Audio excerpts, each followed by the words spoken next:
The boardroom felt colder than usual that morning, though maybe it was just the chill of betrayal seeping into my bones.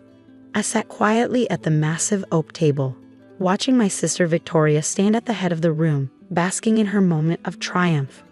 "As you can see," she said, gesturing to the documents being passed around, "Alexandra has graciously decided to step aside, transferring her shares to me for the good of the company.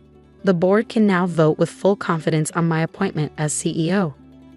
My fingers clenched around my coffee cup as the board members nodded approvingly. None of them questioned the convenient timing, just 2 weeks after our father's death.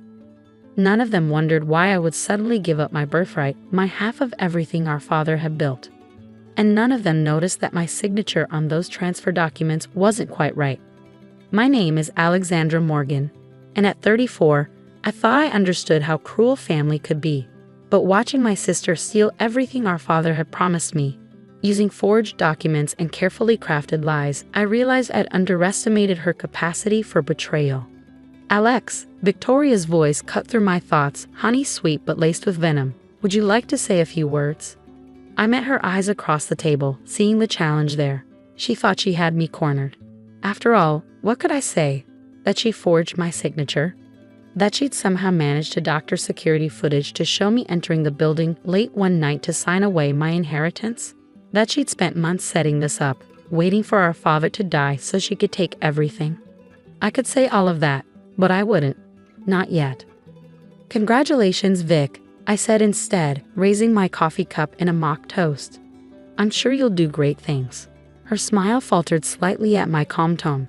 She'd expected a fight, tears, accusations, anything but this quiet acceptance. What she didn't know was that I'd been watching her too, gathering my own evidence, building my own case. The video footage she doctored. I had the originals, the witnesses she paid off. I had their confessions, the offshore accounts where she'd been siphoning company funds. I had the paper trail. But most importantly, I had something she didn't even know existed: our father's real will. The board meeting concluded with a unanimous vote installing Victoria as CEO of Morgan Industries. As people filed out, offering their congratulations, I stayed seated, methodically stirring my now cold coffee. "I have to admit," Victoria said once we were alone, "you're taking this better than I expected." I looked up at her, studying the face that was so similar to mine yet somehow harder, colder. "What did you expect, Vic? A scene? Tears? You know me better than that." She perched on the edge of the table, her designer suit perfectly pressed, her manicure immaculate. "I know you're planning something, Alex. You always were Dad's little strategist. But let me save you some time. It's over. I've won. The documents are ironclad, the board is behind me and you. You're just a former shareholder with no power and no proof of anything." I stood slowly, gathering my things. "You're right about one thing, Vic. I am Dad's daughter. Remember that." Her laugh followed me out of the boardroom, confident and cruel. "Don't be dramatic, Alex. It's just business." But it wasn't just business. This was personal, and it had been from the start. Growing up, Victoria and I had been close, or so I thought. Being only 18 months apart, we'd shared everything. Clothes, secrets, dreams. But somewhere along the way, something had changed. Maybe it was when Dad started grooming me to take over the company, seeing in me the same head for strategy and innovation that had made him successful. Or maybe the rivalry had always been there, simmering beneath the surface of our sister bond, waiting for the right moment to explode. I drove home from the office in a daze, memories flooding back. The way Victoria had started undermining me in subtle ways over the past few years. The accidental leaks of sensitive information to competitors. The whispers to board members about my supposed instability. All leading up to this moment, this carefully orchestrated coup. My phone buzzed with a text from my best friend and head of legal, Sarah Chen. "Just heard. You okay?" I pulled into my driveway before responding. "Come over. Bring wine." An hour later, Sarah sat across from me on my back porch, a glass of Merlot in hand. "So what's the plan?" she asked, knowing me well enough to know I wouldn't just roll over. I pulled out my laptop, opening a folder I'd labeled innocuously as family photos. "First," I said, turning the screen toward her, "look at this." Her eyes widened as she scrolled through document after document. Bank transfers, emails, security footage. And finally, a video file dated 3 days before my father's death. Is that? I nodded. Dad knew he was dying. He knew Victoria was planning something. So he made arrangements. The video showed my father, thin and pale but clear-eyed, sitting in his study. Alexandra, his voice crackled through the speakers. If you're watching this, then everything I feared has come to pass. Your sister, she's not who we thought she was. I've discovered things, terrible things, about what she's been doing with company funds. The real will is in the safe at the lake house. The combination is your birthday. Be careful, sweetheart. Victoria has more to lose than you know. Sarah let out a low whistle. Alex, this is huge. We need to go to the authorities. Not yet, I said, closing the laptop. Victoria's not just stealing the company. She's involved in something bigger. Those offshore accounts, they're connected to some very dangerous people. We need to understand exactly what we're dealing with before we make a move. And in the meantime, I took a sip of wine, thinking about Victoria's smug face in the boardroom. In the meantime, I play the grieving sister who lost her inheritance. I let her think she's won, and I watch. Sarah shook her head. She's going to get suspicious if you don't put up any fight at all. Oh, I'll fight, I said, a plan already forming, just not in the way she expects. The next few weeks were a masterclass in acting. I made just enough noise about the share transfer to seem legitimate. A strongly worded letter here, a tearful phone call there. Victoria handled each protest with practiced sympathy, always with witnesses present, always playing the role of the reasonable sister dealing with an emotional sibling. Meanwhile, I dug deeper. Every night after leaving the office, where I still technically held a minor executive position, I pieced together Victoria's real operation. The offshore accounts were just the beginning. She'd been using company resources to facilitate something much darker. Money laundering for a network of shell companies tied to organized crime. Our father had discovered it just before his death. His heart attack was starting to look less and less natural. One evening, about a month after Victoria's takeover, I was working late at the office, deliberately keeping my movements obvious. Right on schedule, Marcus, Victoria's head of security, appeared at my door. Ms. Morgan, he said stiffly, it's late. You should head home. I made a show of sighing heavily, shuffling papers on my desk. Just finishing up some reports, Marcus. I'll leave soon. He lingered in the doorway, exactly as I'd expected. Victoria had him watching me, making sure I didn't access anything important. Little did they know that I'd already gotten everything I needed. As I drove home that night, I noticed the black SUV following me, another one of Victoria's precautions. I smiled to myself, thinking of the real will safely hidden in my home's safe, of the evidence backed up on secure servers, of the plan slowly taking shape. Victoria thought she was being careful, but she'd made one crucial mistake. She underestimated just how much our father had taught me. The game was only beginning, and I was playing for keeps. The first sign that my plan was working came 3 months after Victoria's takeover. I was reviewing quarterly reports in my downgraded office when Sarah burst in, her face flushed with excitement. They took the bait, she whispered, closing the door behind her. The SEC just opened a preliminary investigation into those anonymous tips about accounting irregularities. I kept my expression neutral, aware of the cameras Victoria had installed in every office. That's concerning, I said loudly enough to be picked up. I hope it doesn't affect our stock price. Sarah caught on immediately, putting on a worried face. Should we inform the CEO? I'm sure Victoria already knows, I replied, turning back to my paperwork. She has everything under control. The seeds I'd planted were starting to sprout. Those anonymous tips to the SEC had been carefully crafted, just enough to trigger an investigation, but not enough to reveal the full scope of Victoria's crimes. It was the first move in a long game. Later that day, Victoria summoned me to her office, our father's old office, which she'd redecorated in stark modern furniture that would have made him cringe. Interesting development with the SEC, she said, studying me over her sleek glass desk. You wouldn't know anything about that, would you? I met her gaze steadily. Why would I? I signed away my shares, remember? The company's financial health isn't my concern anymore. Right, she drawled, leaning back in her chair. And I'm sure it's just coincidence that these allegations surface right after you lose your inheritance. I shrugged. Sounds like someone's looking out for the company's best interests. Isn't that what you always say you're doing? Her eyes narrowed at my tone, but before she could respond, her phone buzzed.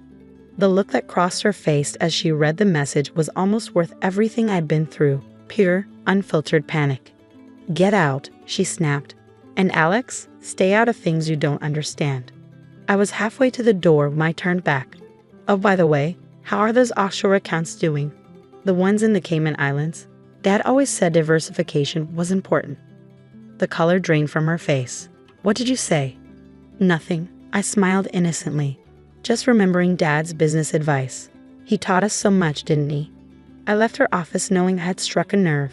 Victoria would be checking those accounts immediately, which meant she'd soon discover the discrepancies I'd carefully planted, traces leading to one of her most trusted associates, Marcus.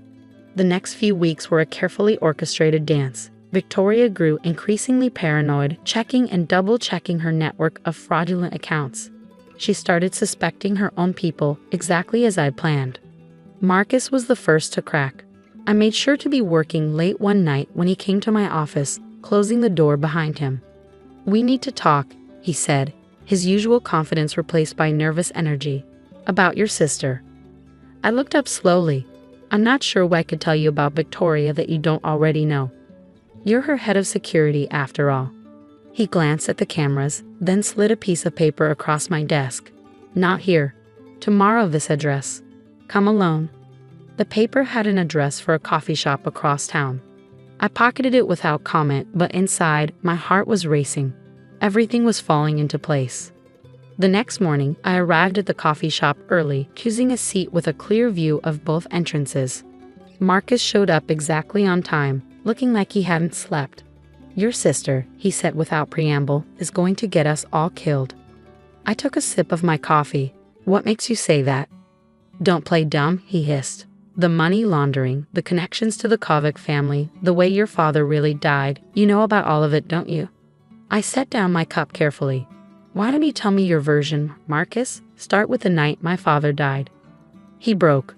For the next hour, Marcus laid out everything. How Victoria had been working with the Kovic crime family for years, using Morgan Industries to clean their money. How her father had discovered the truth and confronted her. How she'd arranged for him to have an accident with his heart medication. "She's cleaning house now," Marcus finished, running a hand through his hair. "People are disappearing. I think I'm next." I pulled out my phone, setting it on the table. "Say that again, Marcus." "All of it. And this time, let's make sure it's recorded properly." His eyes widened as understanding dawned. You planned this?" "Let's just say I've been planning a lot of things," I replied, pressing record. Now from the beginning. By that evening, I had everything I needed.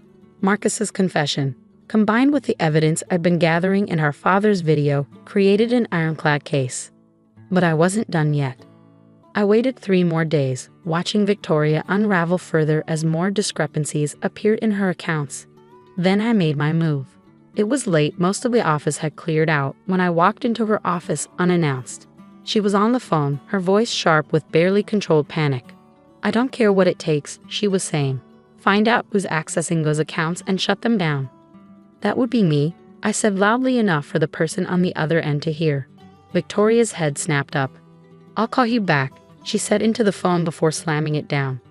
"What did you say?" I sat down across from her, pulling out a thick folder. "You know, Vic, Dad always said your biggest weakness was your ego. You're so convinced of your own brilliance that you never stop to consider someone might be smarter than you." Her hand inched toward her desk drawer, where she kept her gun. I knew. "What are you talking about?" "The offshore accounts. I've been tracking them for months. The security footage you doctored. I have the originals. Marcus's confession about Dad's death, recorded this morning. I started laying out documents one by one. But most importantly, I have this."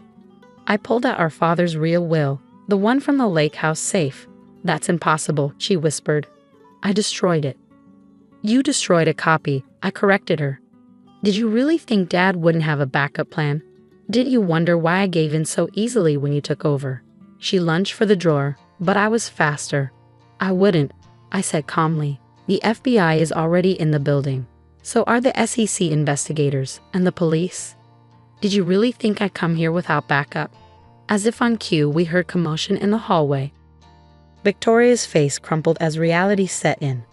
Why? She asked as footsteps approached her office. Why did you wait so long? I stood up, gathering my evidence, because I needed to understand everything. The money laundering, the connections to organized crime, Dad's death, all of it. You taught me that, Vic. Always have all the facts before you make your move. The door burst open as federal agents flooded in. Victoria didn't resist as they read her rights, her eyes never leaving my face as they led her away. The aftermath was chaotic but controlled. Victoria and her conspirators were arrested. The board convened an emergency meeting where I presented the real will and evidence of my sister's crimes. Within days, I was reinstated as CEO. Months later, I sat in my father's office, my office now, looking at the last family photo we'd taken together. Victoria had just been sentenced to 20 years for her role in our father's death and the money laundering operation. Sarah knocked on my door, carrying 2 cups of coffee. Rough day. I took one of the cups, breathing in the familiar aroma, just thinking about how different things could have been if Victoria had just been patient. Dad always planned to give her a significant role in the company. She didn't have to steal it. Some people can't see past their own ambition, Sarah said, sitting down across from me. Your father would be proud of how you handled this. I touched the photo gently. He taught me well. Strategy isn't about making the first move. I quoted, remembering his words. It's about making the right move at the right time. Looking out over the city skyline from my office window, I felt a sense of peace settling over me. Victoria had tried to steal my inheritance, my legacy, even my father's memory. But in the end, justice had prevailed. Not through violence or quick revenge, but through patience, strategy, and the careful application of truth. Dad would definitely have approved of that.